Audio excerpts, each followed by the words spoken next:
You know, if you look at your phone right now, um, and just scroll through the news for maybe 2 minutes, you are almost guaranteed to just hit this massive wall of anxiety. Oh, yeah, absolutely. It's overwhelming. It really is. I mean, it's basically the golden age of doom scrolling for all of us. You're reading about like artificial intelligence replacing entire industries overnight. Right, or algorithms that are mathematically optimized to just make you as angry as Yeah, possible. exactly. And data privacy is just sort of vanishing into the ether. Plus, political systems everywhere just feel like they are gridlocked or, I don't know, actively sliding backward. Yeah, sliding backwards is a good way to put it. It feels like we are all trapped on this runaway train, right?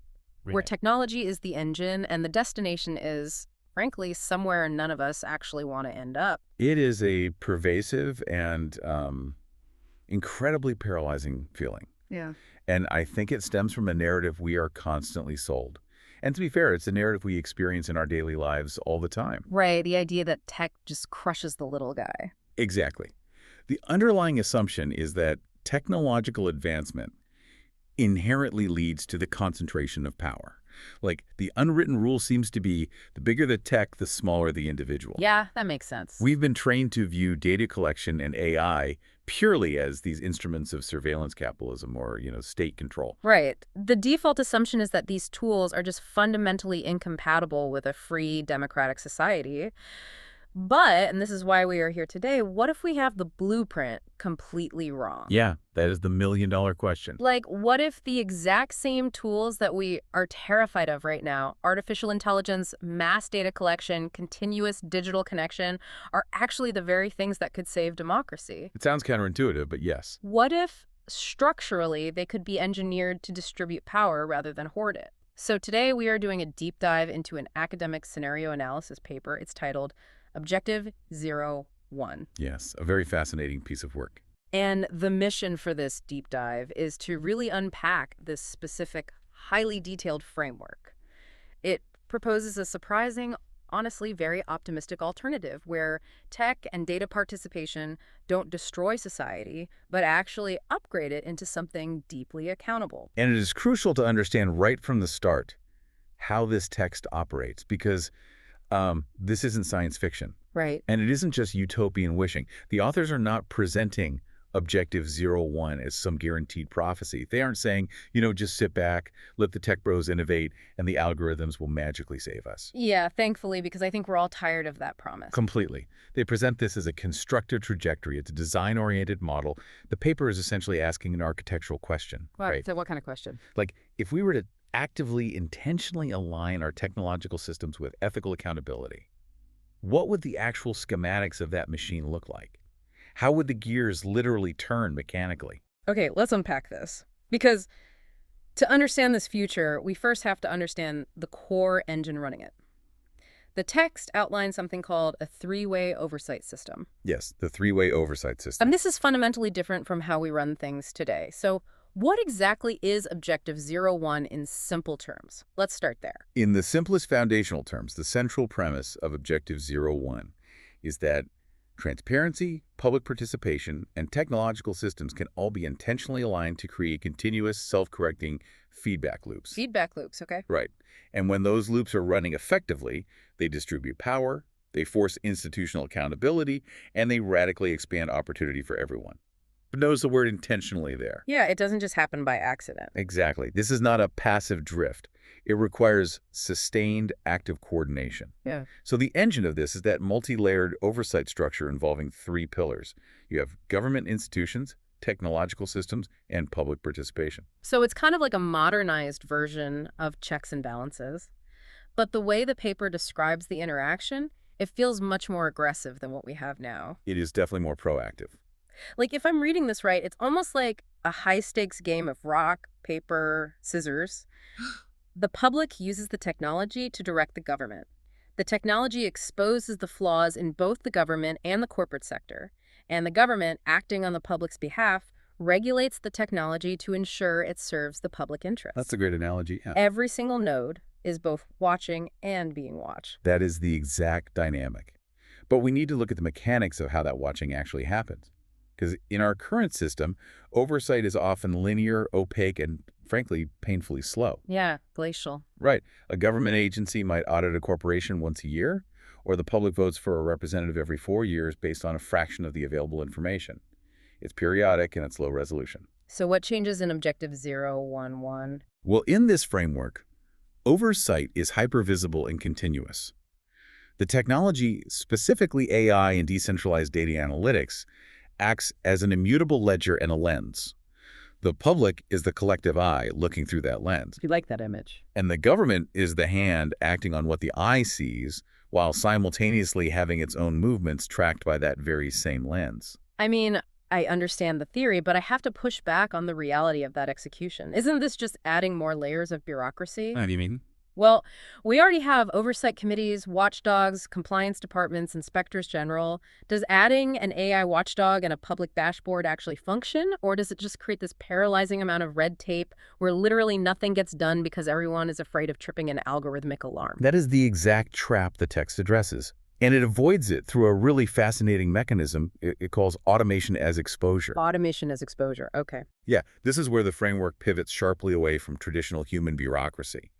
Instead of adding a layer of human regulators with clipboards and subcommittees, which is exactly what creates the red tape you're talking about, the system uses artificial intelligence to automatically identify and reveal inefficiencies. Or corruption, right? Exactly, corruption or bottlenecks right at the data layer.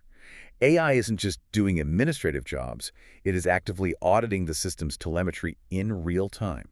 Let's ground that a bit. Give me a concrete example of what automation as exposure looks like in practice. How does the AI audit a system without just becoming another annoying compliance checklist that people ignore? Let's look at a massive public infrastructure project, like building a new high-speed transit line. Classic boondoggle territory. Exactly. Historically, if funds were being misallocated or a contractor was using substandard concrete, it might take a decade, a collapsed tunnel, and a massive investigative journalism effort to uncover the paper trail. Right. The money simply vanishes into the bureaucratic ether. It's always cost overruns due to unforeseen complications. Always. But under Objective 01, the architecture prevents that excuse from ever forming.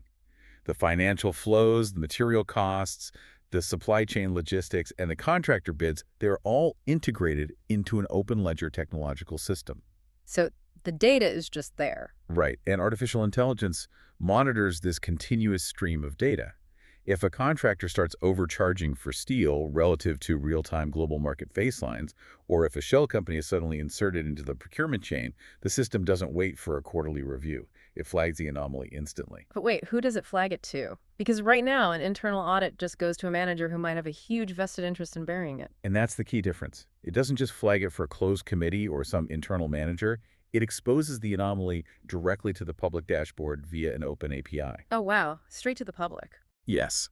It becomes mathematically impossible for centralized actors to hide their flaws because the architecture of the system defaults to exposure. The AI does the heavy lifting of correlating millions of data points, something a human watchdog group could never do, by the way, and translates that into a plain language alert for the public. The exposure is automated. So there are literally no dark corners anymore. The lights are just permanently hardwired to stay on. Precisely. I can see how that destroys traditional corruption, but obviously you don't just flip a switch and suddenly a society that's operating on backroom deals and corporate lobbying pivots to a hyper-transparent three-way oversight model. If this system is the destination, the journey there has to be chaotic. The text lays out a roadmap for this, right? It does, yes. It outlines 7 distinct phases of progression. The authors are very clear that this doesn't happen overnight. It is a sequential, often turbulent evolution from where we are now to the full Objective 01 reality. Okay, what are the 7 phases? They are access expansion, visibility, participation, integration, value transformation, power distribution, and finally, cultural reinforcement. You know, when I was reading through these 7 phases, I kept trying to find an analogy that makes sense for how a massive, complex system fundamentally changes its nature like that. Yeah, it's a lot to wrap your head around. It felt very much to me like the evolution of open source software, or even like renovating a massive failing community center. Imagine society as a piece of proprietary closed source software, like an old operating system where only a few developers at a massive corporation hold all the keys. And the users just have to accept whatever bugs or crashes happen. That is a highly apt analogy for our current socioeconomic structure. The underlying code of society, the financial flows, the political lobbying, the algorithm weights is mostly closed source. So how does your analogy map to phase one? Well, phase one in the text is access expansion. In the software analogy, this is where we finally get internet access and basic coding literacy out to the user base. Or handing out the blueprints if it's a building renovation. Right. The text talks about using remote and AI-assisted learning to empower a broader base of socioeconomic groups.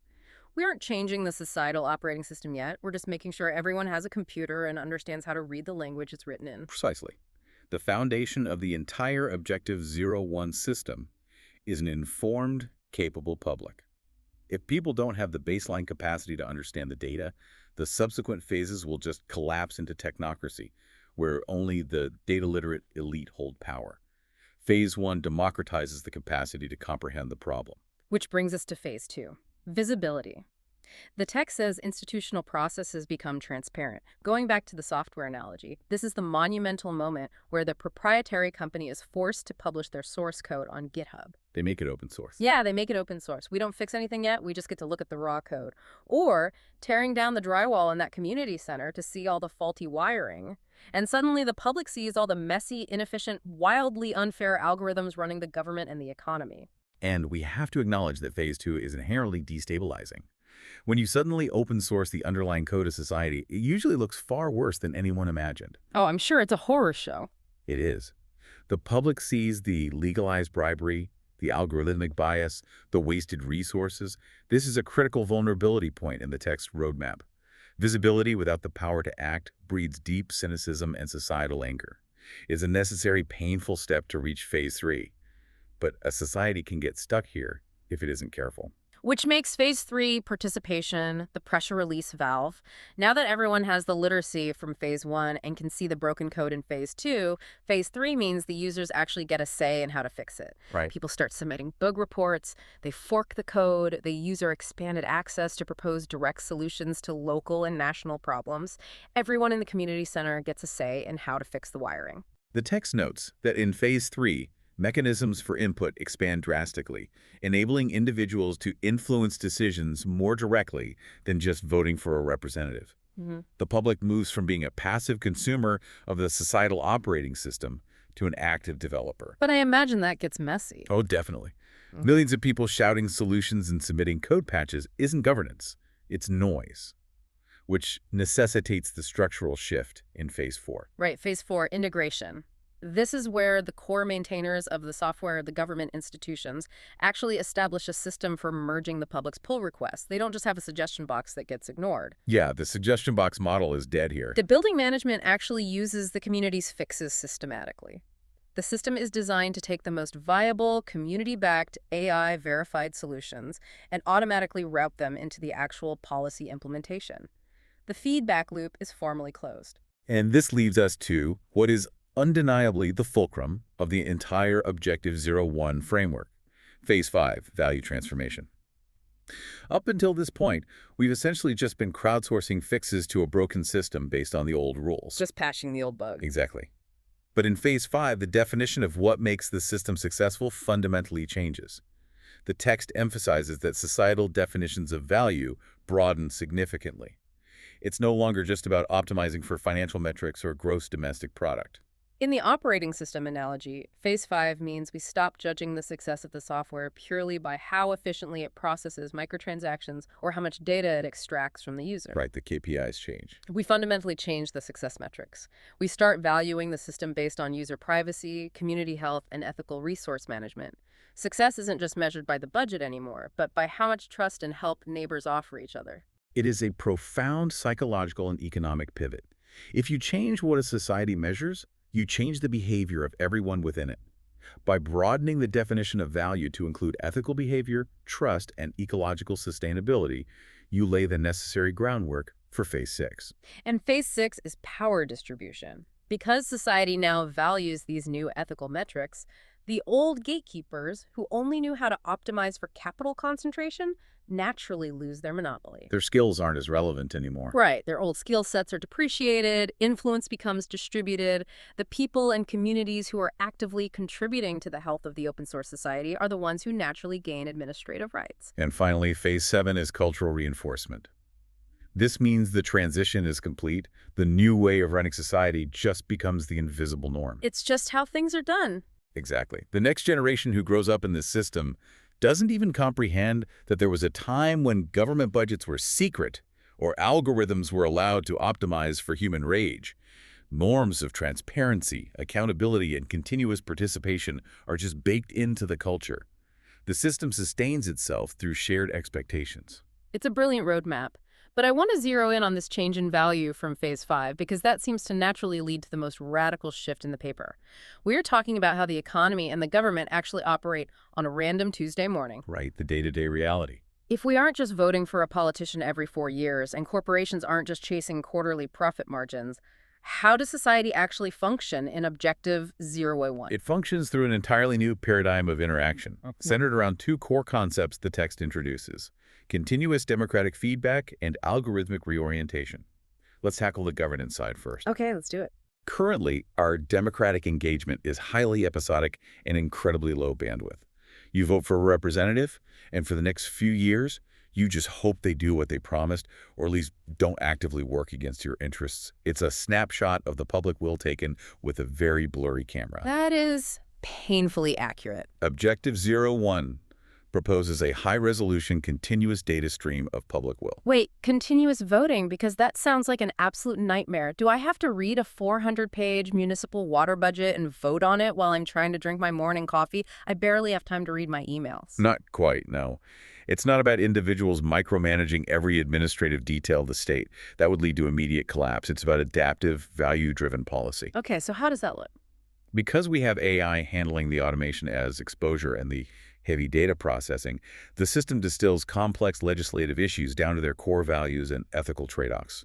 The public provides continuous input on the direction, the priorities, and the acceptable societal trade-offs. Give me a practical translation of how that works. I need to picture it. Think of it like steering a ship. You don't need to know how the engine works or how to calculate the fluid dynamics of the rudder. You just need to tell the system, navigate away from the storm, and prioritize fuel efficiency over speed. No, I see. The AI and the civil service execute the mechanics. Under continuous feedback, policy can pivot based on real-time societal needs. If a sudden public health crisis emerges or a natural disaster strikes, the governance structure doesn't wait for a midterm election to figure out if the public wants emergency resources diverted. The continuous feedback loop tells them instantly. Exactly, and the budget reallocates dynamically based on pre-approved public parameters. Okay, I see the logic, but this relies entirely on the quality of the information the public is getting and how they are interacting with each other to form those opinions. Which brings up the second concept you mentioned, algorithmic reorientation. Yes, this is huge. Right now, algorithms on social media, news aggregators, and search engines are optimized for one primary thing: engagement. And we have endless data proving that outrage, fear, polarization, and tribalism are the most engaging human emotions. Outrage sells. It does very well. It generates massive ad revenue. So how do we realistically achieve an algorithmic landscape that promotes diversity, novelty, and constructive discourse, as the text suggests? Why would any tech monopoly willingly change their algorithm to be less addictive and less profitable? They wouldn't. A tech company operating in isolation would never willingly neuter an algorithm that maximizes profit, even if they know it actively degrades the fabric of society. But in Objective 01, the tech company is not operating in isolation. We have to look at the architectural mechanism that forces this change. Right, because of the three-way oversight system, the open APIs you mentioned earlier. Exactly. This is where the theoretical meets the mechanical. Because the core infrastructure of the society is built on transparency principles, a tech platform cannot legally operate in this society without exposing its algorithmic engagement weights to the public ATI. The visibility phase tore down those proprietary walls. Wait, so the public can literally see the code that says, like, boost content that makes people angry by 400%? Yes. And if a platform's algorithm is measurably increasing polarization or suppressing diverse viewpoints to boost its own metrics, that data is public. The government, empowered by the continuous democratic feedback of a public that now values societal health, has the mandate to enforce algorithmic reorientation. And I'm guessing they don't do this with a polite letter. No, and this isn't done through a years-long antitrust lawsuit either. It can be enforced mechanically through smart contracts. If the algorithmic bias threshold exceeds a community-voted limit, the system automatically throttles the platform's bandwidth. Or it revokes its civic operating license or levies an automated escalating tax until the algorithm is patched. The system physically forces the reorientation. That is wild. The algorithm literally has to adapt to serve the new societal values, or it just gets mechanically choked out of existence. Precisely. And the downstream effects of this are monumental.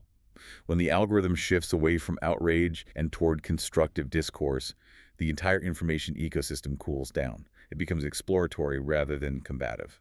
People might actually talk to each other. Right. Less common perspectives gain visibility, not because they are controversial, but because the AI is specifically trained to seek out novel solutions rather than just amplifying the loudest voices. And this fundamentally changes human labor and interaction. Because AI is handling the automated inefficiencies and the algorithmic curation is healthy, human cognitive surplus is freed up. We shift our focus toward creativity, complex judgment, and nuanced ethical debates. But hold on, let's play that out in the real world. If society is constantly evaluating things, constantly providing feedback, and algorithms are prioritizing constructive discourse, how are individuals actually evaluated in this new economy? That's the logical next question. Because if we are freeing up human cognitive surplus and moving past just using money as the sole metric of value, how do I actually pay my rent? How do I buy groceries? This brings us to the concept in the text of Samaritan points, which honestly I found to be the most fascinating and frankly the most alarming part of the entire paper. It is undeniably the most controversial aspect of the framework, and it falls under the heading of ethical economic integration. The text explicitly theorizes that as we move through Phase 5, value transformation economic systems will begin incorporating non-material metrics into their core ledgers. Non-material metrics. Yes. Things like trust, reputation, community service, and ethical behavior will act as supplementary value indicators alongside traditional fiat currency. The authors use the term Samaritan points as a proxy for this new moral currency. So it's essentially a financial credit score, but instead of tracking whether I paid my Visa bill on time, it's tracking whether I am a decent human being. In a structural sense, yes. Think about the massive disconnect we have right now. Currently, our economic system is almost entirely orthogonal to our moral system. A person or a corporation can be highly toxic to their community, exploit natural resources, lie to consumers, and create massive negative externalities. But if they generate a high financial return, the economic system rewards them with capital and power. Yeah, that happens every day. Conversely, a person who spends their time volunteering, building community trust, mentoring youth, and acting ethically often receives zero economic reward and might actually be penalized by the market for not maximizing their earning potential. Objective 01 attempts to integrate the two. I see the appeal. It's a massive aha moment when you first read it. Imagine gaining tangible economic leverage simply because your community genuinely trusts you. It flips the whole script. Let's use an example. Say two businesses are applying for a prime commercial lease in a city center. Business A is a massive retail chain. They extract profit out of the community. They have a terrible reputation for how they treat their local warehouse workers, but they have huge cash reserves. A very common scenario. Right. And Business B is a local cooperative. They have slightly less capital, but they have incredibly high Samaritan points because they transparently source their materials, they provide free after-school training programs, and they actively reinvest in the neighborhood. In the Objective 01 system, Business B gets the lease. Or perhaps they get a mathematically subsidized tax rate based on their Samaritan score, making them more competitive. Their overall value to society is recognized as objectively higher than just the cash they bring. Exactly. And think about the implications for radically expanding opportunity. If economic incentives expand beyond mere profit to include social contribution, you systematically reduce the barriers to entry in knowledge, civic, and creative fields. How so? Well, a brilliant but historically impoverished student could accrue immense economic leverage simply by contributing valuable, peer-reviewed code to open-source infrastructure or by consistently mediating community disputes effectively. Their ethical and intellectual contributions become a highly liquid, tangible currency. It structurally redistributes resources to those who actually benefit society, rather than just those who inherited capital. Okay, I love the theory, but here's where it gets really dark for me. The architecture of this requires measuring human behavior. Who defines what is moral? And there is the big question. Right. Who decides what actions earn a Samaritan point and what actions deduct them?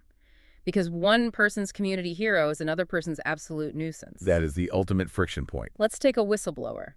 A person works for a robotics firm and realizes the company is burying data about a safety flaw. They leak the documents to the public. They broke a non-disclosure agreement, which destroys corporate trust, but they exposed a massive public hazard, which builds community trust. How does an algorithm weight that? Who codes the ethics into the system? The text does not shy away from this complexity. It explicitly lists value conflicts as a primary risk vector, noting that differing ethical frameworks will create immense tension within shared technological systems. To answer your whistleblower question, the system would likely rely on what we could call contextual ethical weights. Contextual weights. Yes. In a Phase 7 Objective 01 society, the overarching constitutional parameters programmed into the AI would inherently weight public safety exposure vastly higher than corporate NDA compliance, because the core value of the society is transparency, not corporate secrecy. Therefore, the whistleblower would gain a massive influx of Samaritan points, and the corporation would be severely penalized.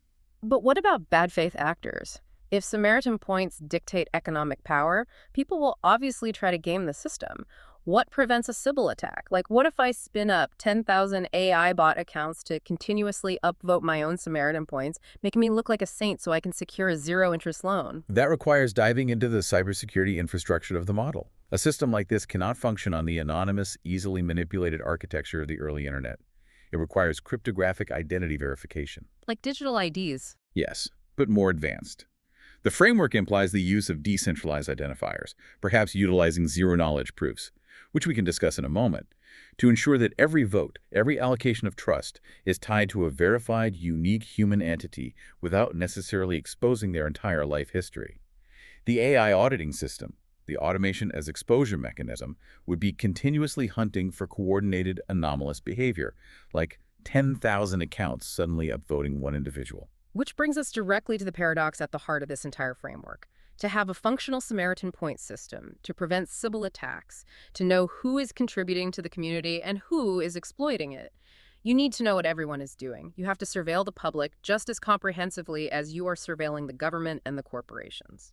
This is the most profound trade-off the paper presents. The authors explicitly outline this in the risk section. They write, surveillance and privacy. Increased transparency may reduce personal privacy. And they also note moral quantification. Systems that measure ethical behavior may be subject to bias or manipulation. That's a huge red flag. We have to look at this impartially and structurally. On one hand, surveillance applied to institutions, the visibility phase we discussed, is the precise mechanism that distributes power. It breaks monopolies, exposes corruption, and forces the government to serve the people. That is the constructive trajectory of mass data collection. But applying that exact same architecture of surveillance to individuals feels deeply, inherently dystopian. It feels like we are enthusiastically building the ultimate panopticon, but telling ourselves it's totally fine because we get to vote on who the guard is. If my business gets a better lease or my kid gets a better school placement based on my ethical behavior score, that means a centralized system is continuously tracking my every move to calculate that score. Not necessarily centralized. The architecture would likely be a decentralized ledger, but your point stands. The data must be tracked. The counter-argument the framework suggests relies heavily on advanced cryptography, specifically things like zero-knowledge proof, or ZKPs. Okay, explain how a zero-knowledge proof saves me from the panopticon. Let's use an example. In our current system, if you want to prove to a landlord that you have enough money to rent an apartment, you have to give them your entire bank statement. Yeah, and they see everything. Right. They see exactly where you shop, what you eat, what doctors you visit. It's a massive privacy violation just to prove a single binary fact. Yes, I have enough money. A zero-knowledge proof is a cryptographic method that allows one party to prove to another that a statement is true without revealing any information beyond the validity of the statement itself. Okay, I'm following. So, in Objective 01, the decentralized network might process your community contributions, say, the hours you logged at the food bank or the open-source code you wrote. When you apply for that commercial lease, the algorithm uses a ZKP to verify to the landlord, yes, this person exceeds the 80th percentile for Samaritan points in this district. The landlord never sees how you earned them, where you earned them, or what your political affiliations are. The system verifies the moral currency without exposing the granular behavioral data to human review. That mitigates the privacy concern somewhat, but it doesn't solve the core issue of moral quantification. Let's go back to the idea of society continuously voting on moral standards. Don't we risk A massive high-speed tyranny of the majority? That is always a risk in democracy, yes. Right. What if the algorithm is perfectly secure, but the society itself is biased against a minority group's ethical framework? If 80% of a population decides that a certain religious practice or a certain lifestyle, or even just a specific political dissent is unethical, does that minority group suddenly lose their Samaritan points? Do they lose their ability to participate in the economy? That is the existential danger of any democratic system, hyper-accelerated by technology. If a decentralized system simply aggregates the raw majority preference and strictly enforces it as economic law, it will crush marginalized groups faster and more efficiently than any human dictator ever could. It becomes automated oppression. Exactly. This is where we have to connect back to the specific mechanics of the Objective Zero One framework to see if the text offers a structural defense against this. Does it? Because mob rule, powered by an unhackable AI ledger, is not the optimistic, democracy-saving future I signed up for at the start of this deep dive. The defense lies in a deeper understanding of the algorithmic reorientation we discussed earlier, coupled with foundational constitutional constraints. Remember, the text explicitly states the algorithms must shift to promoting diversity and novelty and ensuring that less common perspectives gain visibility. Okay, so the algorithm is coded to care about the minority view. Right. For the Objective Zero One framework to function without collapsing into tyranny, the AI managing the ethical integration cannot just be a simple raw voting machine. It must be constitutionally weighted to protect minority ethical frameworks and promote pluralism. So the algorithm itself has to act as a buffer against human tribalism. It has to look at the data and say, I see that 80% of the community just downvoted this individual's lifestyle choices, but based on the foundational constitutional parameters of Objective Zero One, this lifestyle does not violate core harm principles. Therefore, I am nullifying the Samaritan point penalty. Precisely. The system must have hard-coded, unalterable baseline rights that supersede popular vote. And this is where the multi-layered oversight structure proves its worth. If the technological system, the AI algorithm calculating the scores, fails and begins allowing majoritarian bias to seep in, the public and the government must be able to use the transparency tools to audit the algorithm's ethical weights and correct them. Wow. But we must acknowledge the immense, exhausting difficulty of this. We are asking a society to constantly, vigilantly negotiate its moral boundaries in real time, transparently, while interacting with a machine intelligence. Which honestly sounds profoundly exhausting. Just talking about continuously monitoring government algorithms, defending against Sybil attacks, auditing zero-knowledge proofs, and maintaining my own Samaritan points makes me want to log off and move to a cabin in the woods. I don't blame you. I get decision fatigue just trying to pick a movie on a streaming service on a Friday night. How on earth do you participate in a continuous democracy without completely burning out? The text highlights exactly this. Participation fatigue and system complexity are listed as primary risks to the model. Continuous engagement can easily overwhelm the cognitive limits of individuals. And if that happens? If the cognitive load is too high, people will simply check out. They will stop voting, they will stop auditing the algorithms, and the system will silently default back into the hands of a dedicated, data-literate few. Which is exactly the centralization of power this entire framework is trying to escape. So how do we manage it? Because the text emphasizes careful system design and governance.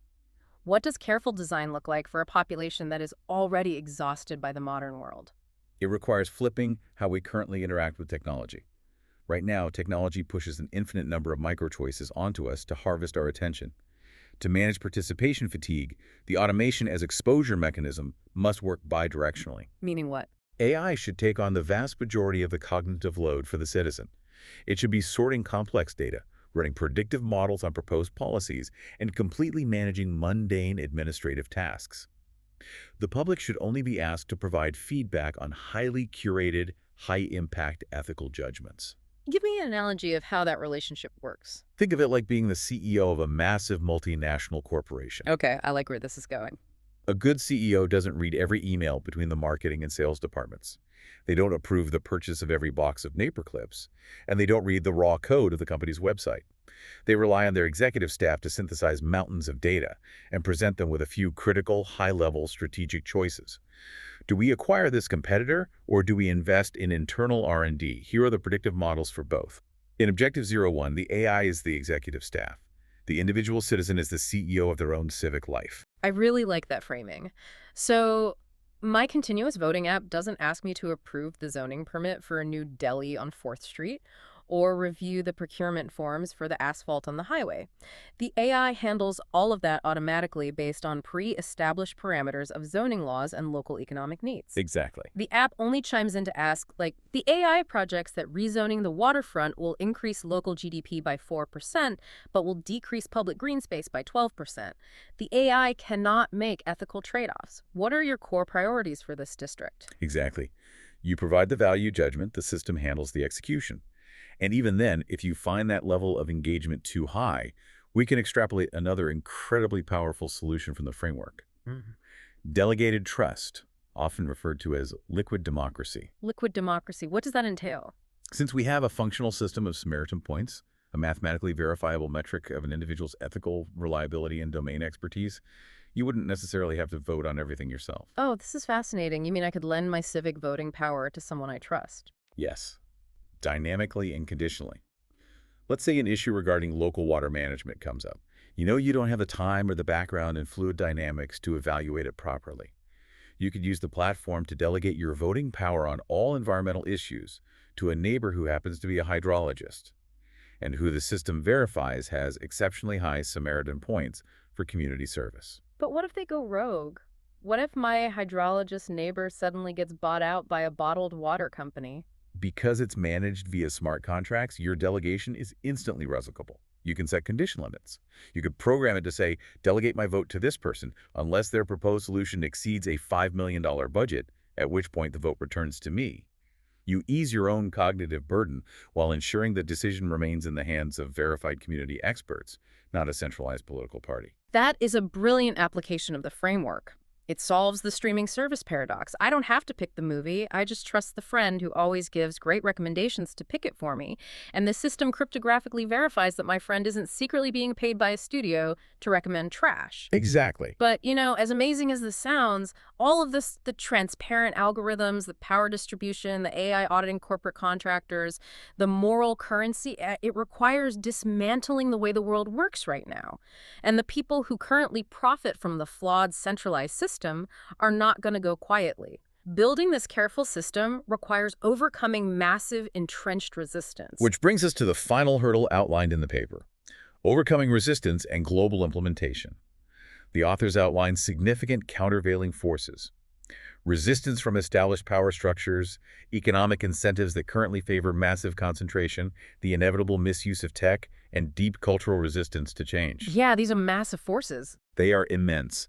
The transition to an Objective Zero One society is not going to be a peaceful, voluntary surrender by the global elite. It is an active, structural wresting of control. So what are the practical steps? Based on the text, how does a decentralized public actually outmaneuver entrenched powers? Because the established structures have all the capital, all the lobbyists, and all the legacy authority. If we synthesize the mechanics from the text, a three-step strategic progression emerges.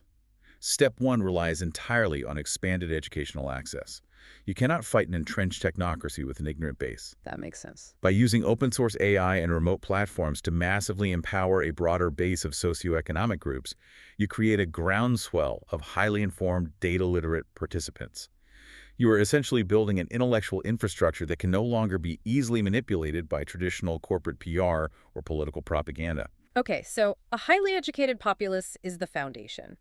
But education alone doesn't automatically defeat a trillion-dollar lobbying firm. If the old guard holds the capital and the legislative pens, how does the public actually force them to change? What's the mechanism of action for step 2? Step 2 is weaponizing the automation as exposure concept. You don't try to outspend the entrenched powers, you outexpose them.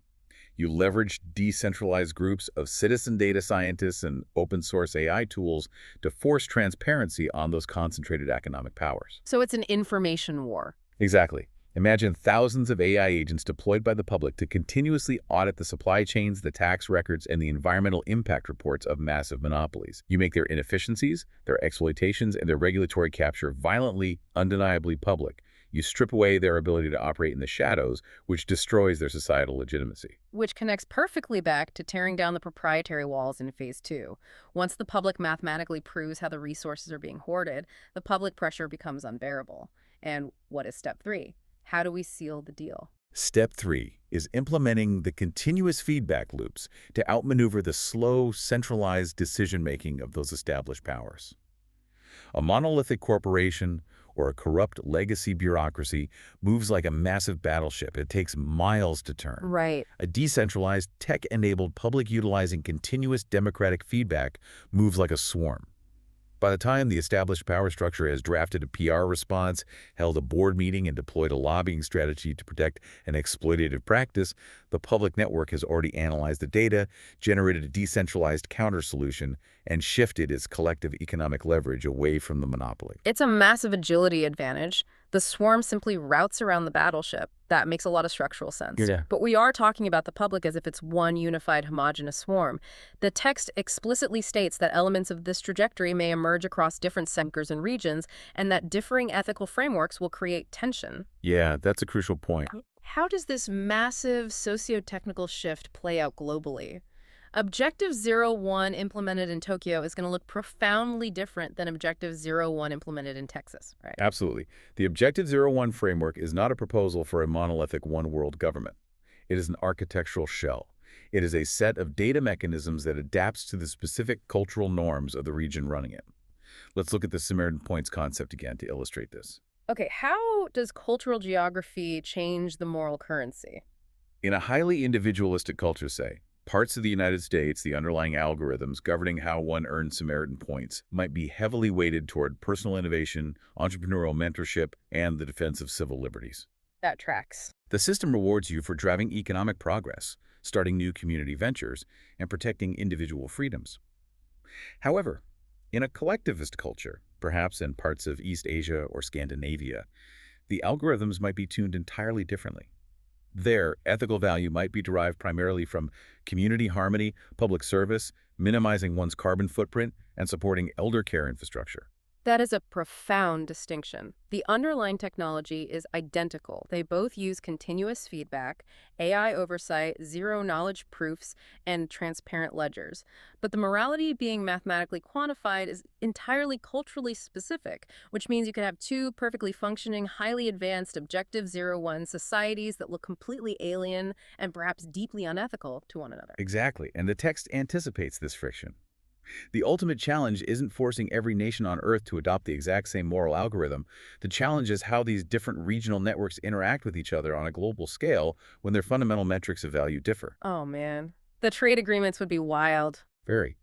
If an individualistic Objective Zero One society wants to trade complex goods with a collectivist Objective Zero One society, whose ethical currency exchange rate applies, if a product is manufactured in a region that values rapid innovation but penalizes labor organizing, how is that product valued in a region that weights labor rights as its highest moral good? These are the incredibly complex second-order problems that arise when you successfully implement this trajectory. It's a fascinating problem to have, honestly. Trying to calculate the exchange rate of distinct cultural ethics is a problem of abundance and diverse accountability, which is a massive upgrade from our current problem of centralized, opaque corruption. It's definitely a better problem to be solving. Let's pull all of this together. We've gone incredibly deep into the architecture today. We started by looking at a world drowning in doom scrolling, where tech feels like a weapon aimed at democracy. And we introduced Objective 01, not as a utopian fantasy, but as a pragmatic, design-oriented blueprint for rewriting the societal operating system. We explored how it relies on a three-way oversight system driven by open APIs, where the public, the government, and technology keep each other in constant automated check. We really covered a lot of ground. We did. We walked through the 7 phases of open sourcing society, from expanding basic data literacy to fundamentally transforming what we measure as valuable. We wrestled with the mechanics of continuous democratic feedback, algorithmic reorientation, and the highly controversial idea of a moral economy running on Samaritan Points. And we didn't shy away from the massive systemic risks, the paradox of mass surveillance, the necessity of zero-knowledge proofs, the threat of participation fatigue managed by liquid democracy, and the monumental structural fight required to overcome entrenched power monopolies. And through all of that technical complexity, the core message of the text remains piercingly clear. This constructive trajectory is possible, but it is not guaranteed. It requires active, sustained, intentional coordination from the ground up. And it starts with access to information. By Perhaps. simply engaging with these concepts, by understanding the mechanics of how transparency, cryptography, and artificial intelligence can be aligned to distribute power rather than hoard it, you, the listener, are already participating in phase one. You are engaging in the access expansion necessary to imagine and eventually code a better system. Which leaves us with one final, very practical thought to chew on. We've talked about this on a macro, global, civilizational level, but the authors note that elements of this trajectory can emerge in different sectors right now, today. So think about your own immediate ecosystem. If this future requires automation as exposure to reveal inefficiencies and force accountability, what would happen if you applied an objective zero-one transparency algorithm to your own digital footprint, to the supply chain of your own workplace, or to the budget of your own local town hall today? What hidden power dynamics, what inefficiencies, and what ethical trade-offs would be exposed on the dashboard tomorrow morning?